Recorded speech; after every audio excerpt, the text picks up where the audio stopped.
बदलते दौर में विवाहों की रीति और नीति भी बदल रही है। अब रस्में तो सभी होती हैं, लेकिन सूक्ष्म में केवल कोरम पूरा होता है और कहीं ना कहीं पाश्चात्य संस्कृति का प्रभाव भारतीय विवाह पद्धति पर देखने को मिलता है। आइए ये वर्तमान के समय में विवाहें और पुरातन विवाह समझते हैं।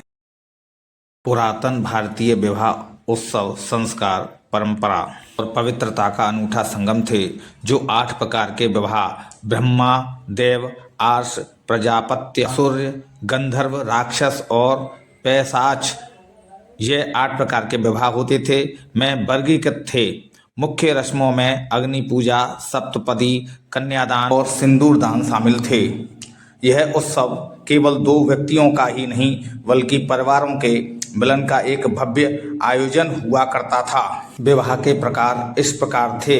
प्राचीन काल में गंधर्व आपसी सहमति, राक्षस बलपूर्वक और प्रजापत्य माता पिता की सहमति जैसे विभिन्न विवाह प्रचलित थे। अग्नि की भूमिका विवाह में विवाह अनुष्ठान पवित्र अग्नि पूजा के सामने होते थे, जिसे ज्ञान और सुख का प्रतीक माना जाता था।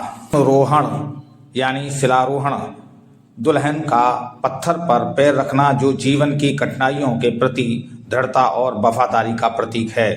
कन्यादान, माता पिता द्वारा अपनी बेटी का हाथ वर को सौंपना होता था। जबकि फेरे यानी अग्नि के चारों ओर मंगल फेरे, जिसमें भाई बहन की सहायता करते हैं। वैदिक परंपरा यानी विवाह के दौरान अथर्ववेद जैसे ग्रंथों से मंत्रों का पाठ किया जाता था। विवाह के उद्देश्य यानी प्राचीन काल में विवाह केवल शारीरिक मिलन नहीं बल्कि धर्म और अर्थ काम की प्राप्ति का एक साधन माना जाता था और इसका मुख्य उद्देश्य वंश को बढ़ाना होता था।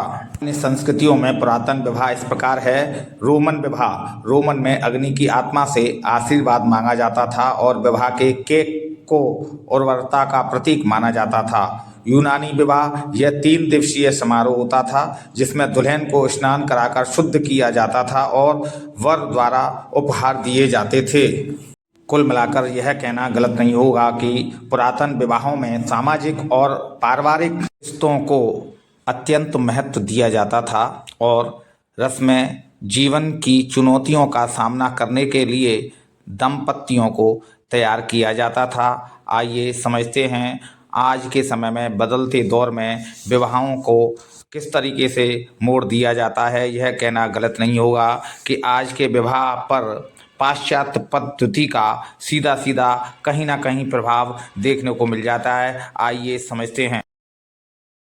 बधाई, शुभ दिन की बधाई।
अरे मेरी पहली बमरिया रे, के कहूँ बेटी बाबई की। अरे मेरी पहली बमरिया रे, के कहूँ बेटी बाबई की। ओ जिया रघुबर जी के संग पढ़ने लगी, हरे हरे पढ़ने लगी बमरिया। रघुबर जी के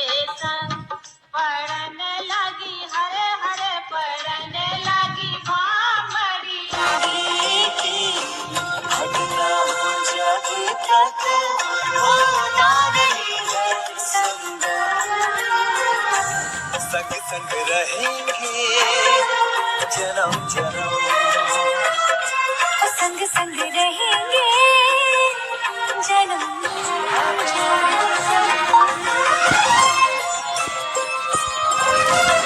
जय श्री राधे। हमारा यह कवरेज बनाने का मुख्य उद्देश्य है सनातन का प्रचार और प्रसार। हम चाहते हैं आप भी सनातन के प्रचार में आगे आएं और सनातन धर्म आगे बढ़ेगा तो विश्व का कल्याण होगा, प्राणियों में सद्भावना होगी। अगर आपको हमारा उद्देश्य अच्छा लगता हो तो कृपया हमारी इस कवरेज को लाइक करें और अपने सुझाव नीचे कमेंट में दें और अन्य सनातनियों पर भी इसको शेयर करें। सनातन के प्रचार और प्रसार में आपकी यह भूमिका एक बहुत अच्छा गुल खिलाएगी और सनातन से विश्व का कल्याण हो सके। श्री गोविंद भगवान रथ यात्रा 4 मार्च 2026 दिन बुधवार को नगर में भ्रमण के लिए निकलेगी, जो घंटाघर स्थित श्री गोविंद भगवान मंदिर से आरंभ होकर नगर में भ्रमण करने के लिए निकलेगी। 4 मार्च बुधवार 2026 श्री गोविंद भगवान की त्रिमंजिला रथ यात्रा होली दुल्हेड़ी के दूसरे दिन घंटाघर से नगर में भ्रमण के लिए निकलेगी। आप सभी से आमंत्रित है कि वैष्णव समाज की इस त्रिमंजिला रथ यात्रा में आप पधारें और भगवान गोविंद का आशीर्वाद प्राप्त करें।